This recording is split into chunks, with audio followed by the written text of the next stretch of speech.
Février 1978. Claude François est dans un hôtel à Lyon. Il allume une lampe, elle explose. Il est projeté au sol, il survit. À son assistant, il glisse en tremblant. C'est pas normal, la mort me suit.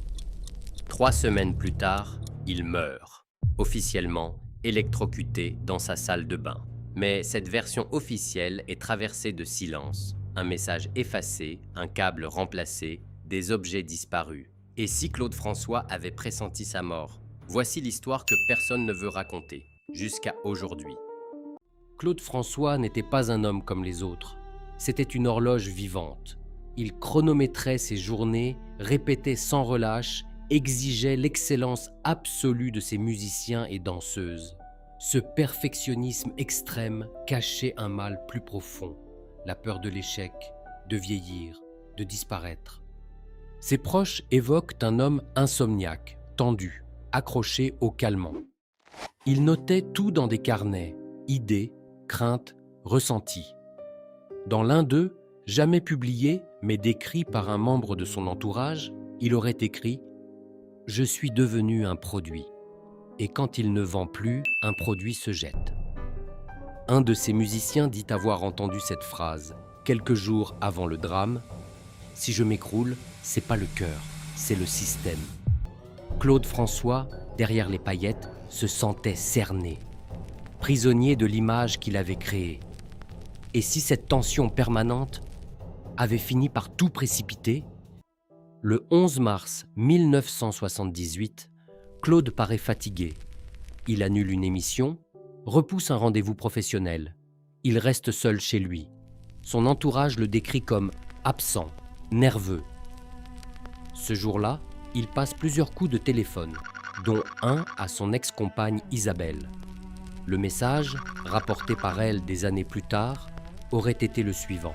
« Je sens que quelque chose approche. Promets-moi de veiller sur les enfants. » Ce message vocal n'a pas été conservé. Officiellement, il aurait été supprimé lors de la récupération de la boîte vocale. Mais pour plusieurs proches, ce message est la preuve que Claude avait un pressentiment. Un membre de son équipe de production racontera en 1985 « Il parlait de plus en plus comme s'il allait s'absenter, comme s'il allait disparaître. » Ce jour-là, Claude note une phrase dans son carnet personnel. Elle aurait été vue par l'un de ses proches. « S'ils veulent que je tombe, ce sera propre. Pas de sang, juste la lumière qui saute. » Simple poésie ou intuition troublante? Claude prend un bain. Il remarque une applique murale de travers. Sur le sol mouillé, il tente de la redresser. Il s'électrocute. C'est la version officielle. Mais plusieurs éléments posent question.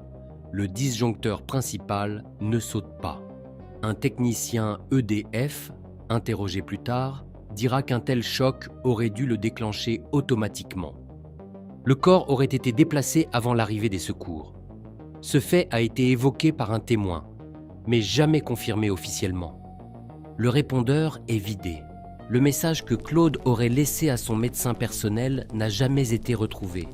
Un membre du staff aurait confié hors caméra, dans un documentaire non diffusé, « Ce jour-là, tout s'est emballé. On a nettoyé l'appartement très vite, trop vite. » Certaines sources affirment qu'un câble défectueux a été remplacé dans les heures suivant le drame. Aucun rapport ne le mentionne. Aucune preuve formelle n'existe. Mais l'enchaînement rapide des événements soulève une question dérangeante. Que voulait-on cacher?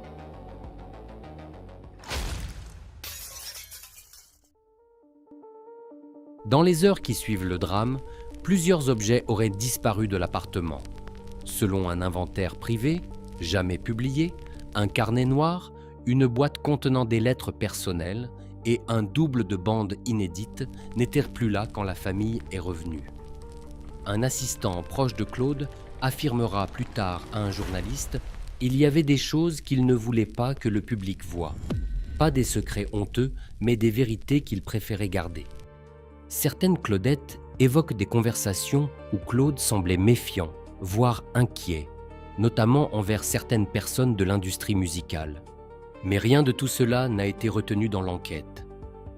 Peut-être par manque de preuves, peut-être parce qu'on ne voulait pas salir l'image du chanteur préféré des Français.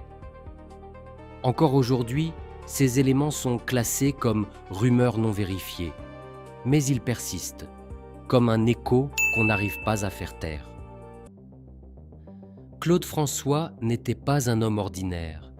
Il était une industrie, une marque, une machine à rêve. Et quand une figure de cette envergure meurt soudainement, tout le monde a intérêt à ce que ce soit propre. Pas de scandale, pas de zone d'ombre, une salle de bain, une lampe, un accident. Mais quand les versions ne collent pas, quand les messages sont effacés, quand les objets disparaissent, on est en droit de se poser la question.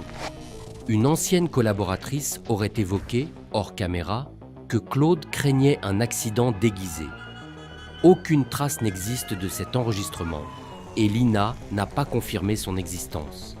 Ce témoignage n'a jamais été validé. Mais il existe, comme un murmure dans l'ombre. Claude François est peut-être mort d'un accident. C'est ce que tout le monde répète.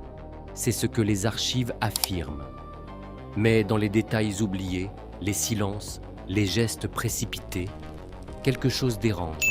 Et si la lumière s'était éteinte un peu trop bien? Quelques heures après, les journaux affichaient un accident domestique.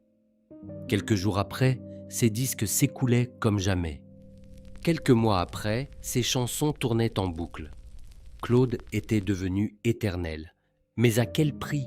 Il ne reste aujourd'hui aucun carnet original, aucun mot écrit de sa main sur ses derniers jours, aucun enregistrement sonore de ses messages laissés la veille. Tout ce qui dérange a été effacé ou recouvert par le mythe. Et c'est peut-être ça, la vraie révélation. Claude François est mort 2 fois. Une fois dans sa salle de bain et une seconde fois quand on a nettoyé ce qui ne collait pas avec l'image qu'on voulait vendre. Et si on vous disait que d'autres stars ont connu des fins tout aussi troubles ?